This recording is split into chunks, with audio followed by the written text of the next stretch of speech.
Thank you all. Please be seated. You don't have a chair. Be seated. Please be seated. Thank you very much. Good afternoon. We are here to congratulate Mary Peters on becoming our nation's 15th Secretary of Transportation. Mary is a dedicated public servant, an experienced leader, and one of our nation's most innovative thinkers on transportation issues. Mary brings more than 2 decades of knowledge and skill to her new post. She also brings to her position the love and support of her friends and her family. I want to thank her family for being here, especially Mary's husband, Terry. I appreciate my Chief of Staff, Josh Bolton, who is here to administer the oath. Presidents can't administer the oath. So I tap my man, Josh. I want to thank Maria Orsino, who is the Deputy Secretary, Acting Secretary. I thank you for your service and your friendship. I appreciate my friend, Secretary Norm Mineta. I got some other stuff to say about you here in a minute. I do want to thank Rodney Slater for joining us, former Secretary of Transportation, as well as Jim Burnley. Thank you both for coming. Proud you're here, and I know Secretary Peters appreciates it as well. The job of Secretary of Transportation is one of the most important in our federal government. The American people rely on the Department of Transportation to maintain a safe, reliable, and efficient transportation system. And the future of our growing economy and changing infrastructure depend on the decisions made by the Secretary that will be put into action by this department. Secretary of Transportation also plays an important role in our nation's coordinated efforts to guard against terrorist threats to our aircraft, seaports, and infrastructure. For the past 6 years, these responsibilities have been carried out by Norm Mineta, who served our country with distinction, integrity, and dedication. Norm is our nation's longest-serving Secretary of Transportation, and he served at a time of great consequence for our country. I remember after the attacks of September the 11th, when Norm led the successful effort to bring tens of thousands of passengers aboard commercial aircraft to safe landings. He granted quite a few planes, including the ones my mom and dad were on. They've always thanked you for that, Norm. After Hurricane Katrina, Norm and his team helped quickly repair and reopen the major highways, airports, seaports, and pipelines. He offered incentive-based contracts and used other innovative ideas, and as a result, the Department of Transportation was to get critical infrastructure in place faster than usual. I want to thank you for your leadership, Norm. I want to thank you for your lifetime of service to our country, and I wish you all the very best.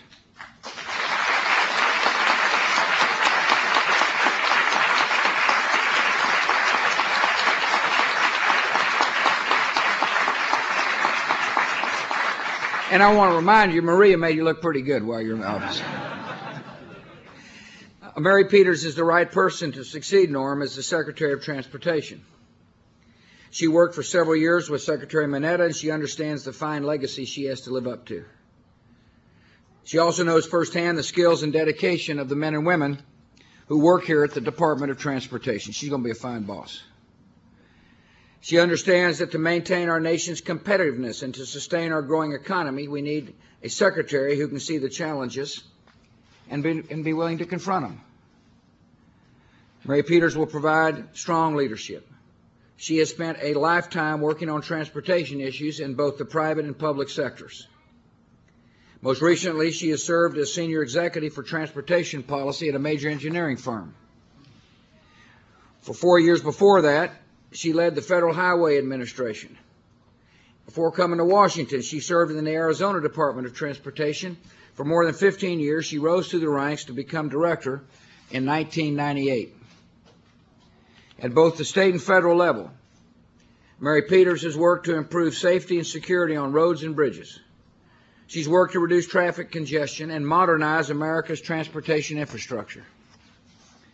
As Secretary of Transportation, Mary will work closely with federal, state, and local leaders to ensure that America has a state-of-the-art transportation system so that we can meet the needs of our growing economy.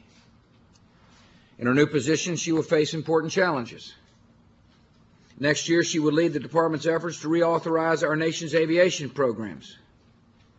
Our nation is outgrowing our aviation capacity. More people are flying every year, and so we must modernize our airports and our air traffic control. We also face the challenges of reducing congestion in our surface and maritime transportation systems. To accomplish these tasks, America needs creative thinking and innovative solutions, and I believe Mary Peters will provide them. As Mary works to build a better transportation system, she will be a careful steward of the people's money. She brings to her new position a reputation for fiscal discipline and integrity. As head of the Federal Highway Administration, Mary introduced better fiscal oversight and accountability. She improved management for the largest transportation projects. She worked closely with her department's Inspector General to eliminate waste, fraud, and abuse. She's going to carry this kind of diligence into her new job. She understands the importance of a modern infrastructure and good management. And I'm pleased she's agreed to serve her country once again. As she takes on this important position, she has my full trust and my confidence. Mary, I look forward to working with you. As the new Secretary of Transportation, congratulations. It is now my honor to witness the swearing in of Mary Peters.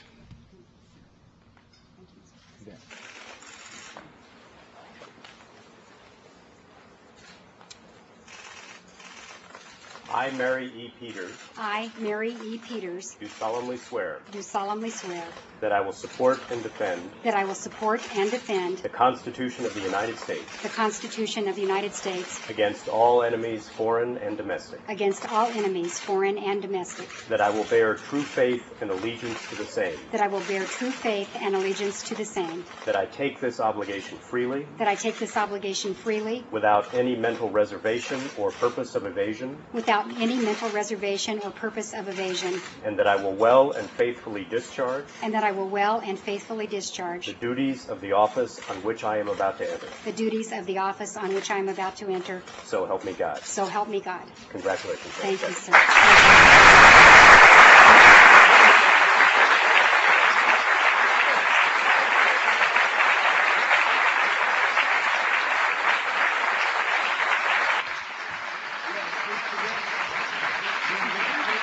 Thank you.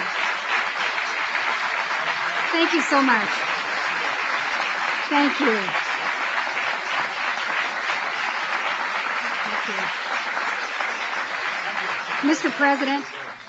Mr. President, I want to thank you so much. I'm very touched by your kind words and absolutely honored to have the opportunity to serve you and to serve the American people as the 15th Secretary of Transportation. Thank you also, Chief of Staff Bolton, for administering the oath of office.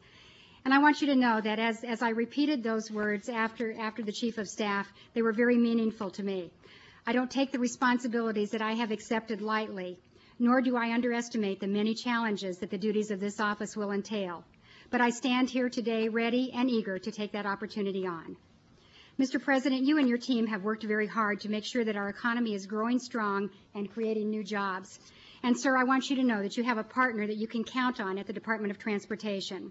We all know that America's continued economic vitality, our ability to compete in a global economy, depends on dynamic and well-performing transportation systems.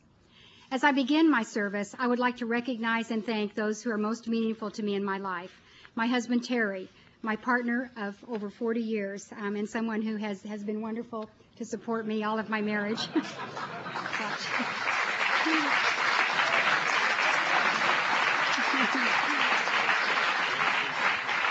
I'd like to thank my three children and their family, Tammy, Terry, and Tina, and their families are in the audience, along with the most gorgeous grandchildren in the world, let me tell you.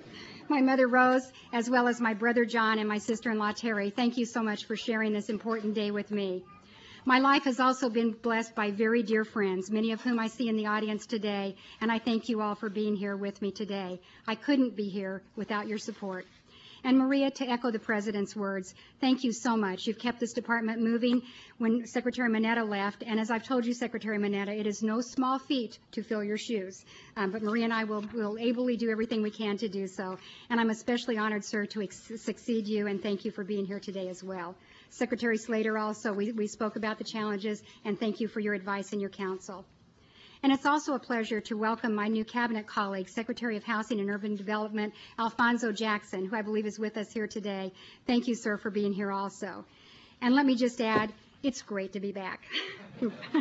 Now, the hardest part about returning home to Arizona and being closer to family and friends, and of course the great company George Little that I worked for, was leaving behind the very dedicated and professional staffs, the most that I have ever been associated with in my professional career.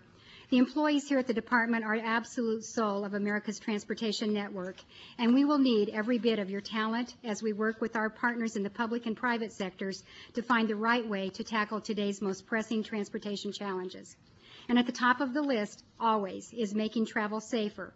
But we also want to work to improve the system performance and reliability and to find 21st century solutions for 21st century transportation challenges. Mr. President, we are not going to shy away from these tough issues. We, like you, are going to meet these issues head on. But we can't assume that the methods of the past will work for the future. Instead, we are going to recognize that our transportation challenges have changed dramatically in the 40 years since this department came into being, and so must our approaches. When DOT was formed, America was in the process of building major portions of the transportation network we know today. Now, much of this vital network is showing its age, just like some of us, in fact.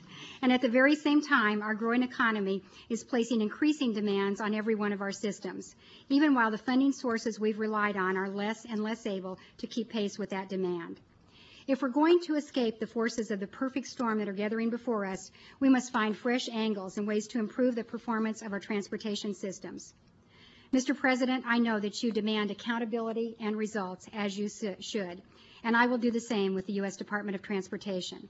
I am committed to making sure that all the resources at the department are used to deliver, to make our roads safer, to do everything we can to ensure that our skies, highways, ports, and rails are free of traffic congestion. These are the outcomes that the American people will judge us by, the results that they can see in making their communities more prosperous and improving their quality of life. And I am confident that we, working as a team, can succeed in making our transportation infrastructure safer, easier, and more efficient for all of Americans. So thank you all, sincerely thank you all for being here today. Thank you all for your good wishes, and I look forward to working with you to ensure America has the best transportation network in the world. May God bless each of you, and may God continue to bless America. Thank you. Good job. Good job.